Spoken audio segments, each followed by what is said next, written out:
Hi friends, welcome to my YouTube channel medical lab testing knowledge. Friends, आज हम इस video में discuss करेंगे कि ड्रग रेसिस्टेंट टीबी क्या होता है, एमडीआर ट्यूबरक्लोसिस क्या होता है, एक्सडीआर ट्यूबरक्लोसिस क्या होता है, डायग्नोस ऑफ ड्रग रेसिस्टेंट और ट्रीटमेंट ऑफ एक्सडीआर ट्यूबरक्लोसिस और एमडीआर ट्यूबरक्लोसिस। तो फ्रेंड्स, वीडियो को एंड तक देखिएगा और अगर वीडियो अच्छा लगे तो प्लीज़ वीडियो को लाइक कीजिएगा, चैनल को सब्सक्राइब कीजिएगा। तो फ्रेंड्स, स्टार्ट करते हैं हम आज का अपना वीडियो कि ड्रग रेसिस्टेंट ट्यूबरक्लोसिस क्या होता है। तो फ्रेंड्स, ड्रग्स रेसिस्टेंट क्या होता है? फ्रेंड्स, जब ट्यूबरक्लोसिस या टीबी पैदा करने वाला बैक्टीरिया, यानी जिसे हम माइकोबैक्टीरियम ट्यूबरक्लोसिस, यानी कि जो इस बैक्टीरिया का नाम होता है जो हमारी बॉडी के अंदर ट्यूबरक्लोसिस पैदा करता है, माइकोबैक्टीरियम ट्यूबरक्लोसिस, ठीक है। इस डिजीज के इलाज के लिए उपयोगी एंटीमाइक्रोबियल मेडिसिन का प्रतिरोधी हो जाता है, यानी कि जो हम दवाइयां लेते हैं ट्यूबरक्लोसिस के लिए वो हमारी बॉडी को असर नहीं करती हैं, यानी कि उससे हमें कोई फायदा नहीं होता है, ठीक है। तो क्या होता है, ड्रग्स रेसिस्टेंट हो जाता है। तो ड्रग्स रेसिस्टेंट की स्थिति पैदा करता है, ठीक है।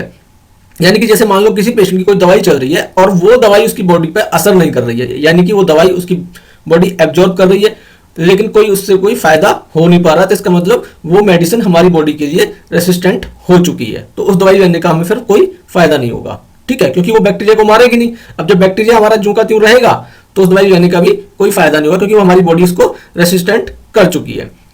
फ्रेंड्स, टीबी का इलाज पूरा होने से पहले इसे छोड़ना ड्रग्स रेसिस्टेंट ट्यूबरक्लोसिस का प्रमुख कारण होता है। यानी कि मान लो किसी पेशेंट का अगर कोई ट्रीटमेंट चल रहा है और उसका कोई टाइम पीरियड है, सपोज 9 मंथ 6 मंथ जो भी है समथिंग, उसके हिसाब से अगर पेशेंट बीच में ही छोड़ देता है तो वो भी सबसे ज्यादा इसका प्रमुख कारण माना जाता है ड्रग्स रेसिस्टेंट का। इसकी वजह से स्वस्थ लोगों को भी ट्यूबरक्लोसिस होने का अधिक खतरा रहता है, ठीक है, और पेशेंट के परिवार को भी ये डिजीज होने का पूरा चांस हो जाता है।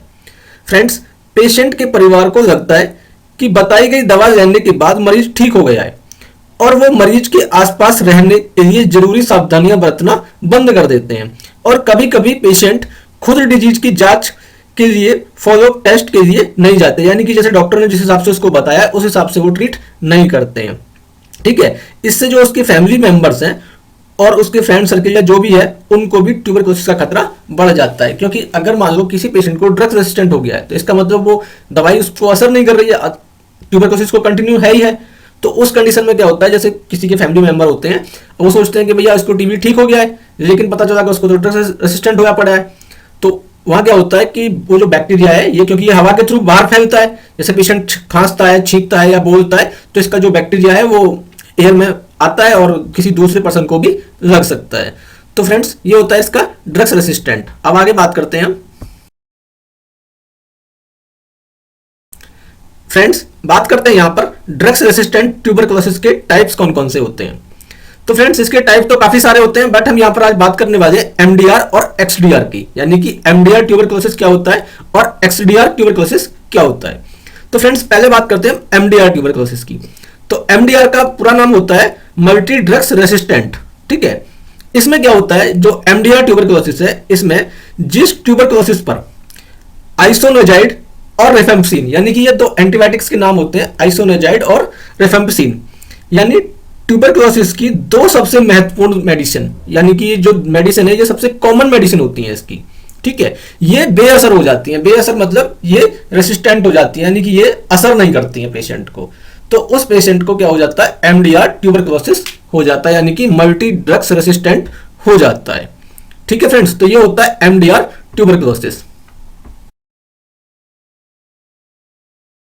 तो फ्रेंड्स, बात करते हैं यहां पर एक्सडीआर ट्यूबरक्लोसिस कि एक्सडीआर ट्यूबरक्लोसिस क्या होता है। एक्सडीआर मतलब एक्सटेंसिवली ड्रग्स रेसिस्टेंट ट्यूबरक्लोसिस, ठीक है।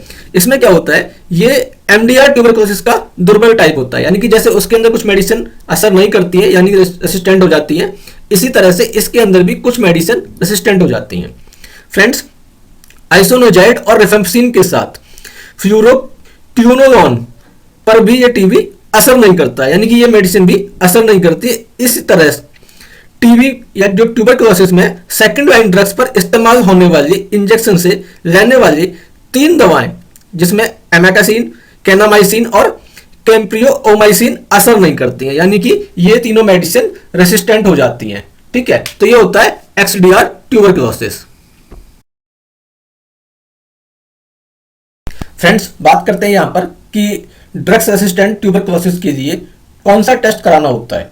तो फ्रेंड्स, ज्यादातर इसके अंदर हमारा लाइन प्रोब एसए और सीबी नेट यानी जिसे हम जिनएक्सपर्ट टेस्ट भी बोलते हैं, तो ये दोनों टेस्ट इसे डायग्नोस करने के लिए ज्यादातर किए जाते हैं। ठीक है, अब बात करते हैं यहां पर हम ट्रीटमेंट की कि एक्सडीआर और एमडीआर ट्यूबरक्लोसिस का ट्रीटमेंट क्या और कैसे होता है। तो फ्रेंड्स, सबसे पहले एमडीआर की बात करते हैं। मल्टी ड्रग्स रेसिस्टेंट ट्यूबरक्लोसिस का जो ट्रीटमेंट है वो 24 से 27 मंथ तक चलता है। ठीक है, ट्रीटमेंट इसका जो होता है वो 2 फेज में होता है। 2 फेज कौन कौन सी होती है, वो इंटेंसिव फेज और कॉन्टिन्यूअस फेज। तो इंटेंसिव फेज में 6 मेडिसिन दी जाती हैं जो 6 मंथ से लेके 9 मंथ तक चलती हैं। ठीक है, कॉन्टिन्यूअस फेज में 4 मेडिसिन यानी कि 4 दवाई अगले 18 मंथ तक दी जाती हैं। ठीक है, तो जितनी भी जो दवाइयां होती हैं, इसकी जो मेडिसिन होती हैं, वो डॉक्टर की देखरेख में मॉर्निंग के टाइम में दी जाती हैं। ठीक है फ्रेंड्स, एमडीआर ट्यूबरक्लोसिस के नियमों में सभी पेशेंट्स को पाइरोडॉक्सिन दी जानी चाहिए, बाकी तो डॉक्टर के ऊपर डिपेंड है। ठीक है, अब बात करते हैं यहां पर हम एक्सडीआर ट्यूबरक्लोसिस की कि इसका ट्रीटमेंट कैसे होता है। एक्सडीआर ट्यूबरक्लोसिस के मामलों में पहले वाले इलाज के मूल्यांकन के साथ पेशेंट को थोरेसिक सर्जन की सलाह भी लेनी चाहिए। ठीक है, यानी कि अगर किसी पेशेंट को एक्सडीआर ट्यूबरक्लोसिस है तो वो एक बार थोरेसिक सर्जन से भी सलाह ले ले। ठीक है, एक्सडीआर ट्यूबरक्लोसिस के ट्रीटमेंट के इंटेंसिव फेज में 7 मेडिसिन 6 मंथ से लेकर 12 मंथ तक दी जा सकती हैं। ठीक है, और इसमें क्या होता है, एक बार बीच में क्या करता है डॉक्टर, कभी कभी जो हमारा एएफबी यानी एसिड फास्ट बैसिलाई एक कल्चर टेस्ट होता है, वो भी करा के देख लेता है कि बैक्टीरिया अभी भी आ रहा है या नहीं आ रहा है। ठीक है, तो फ्रेंड्स, एक्सडीआर ट्यूबरक्लोसिस में कंटिन्यूअस फेज के अंदर 6 मेडिसिन 18 मंथ तक दी जाती हैं। ठीक है, बाकी क्या होता है कि जो इसकी मेडिसिन होती है वो बहुत ही हार्ड होती है, तो डॉक्टर क्या करता है कि बीच बीच के अंदर कई बार जैसे हमारे लिवर फंक्शन टेस्ट है, किडनी फंक्शन टेस्ट है, इलेक्ट्रोलाइट्स वगैरह या हमारा कंप्लीट ब्लड काउंट टेस्ट हर 3 महीने के अंदर एक बार जरूर रिपीट कराता है, क्योंकि इसकी जो मेडिसिन होती है वो काफ़ी ज़्यादा हार्ड होती है और वो हमारे कई बार अदर ऑर्गन्स पे भी कोई साइड इफेक्ट पैदा करने लग जाती है। तो वही चेक करने के लिए डॉक्टर रिपीट ये लिवर किडनी वगैरह के टेस्ट कराता रहता है, और हर 3 से 6 महीने के अंदर एक चेस्ट एक्सरे भी ज़्यादातर डॉक्टर कराता है। तो फ्रेंड्स, ये होता है एक्सडीआर और एमडीआर का ट्रीटमेंट। तो फ्रेंड्स, अगर वीडियो अच्छा लगा हो तो प्लीज़ वीडियो को लाइक कीजिएगा, चैनल को सब्सक्राइब कीजिएगा। Thank you so much.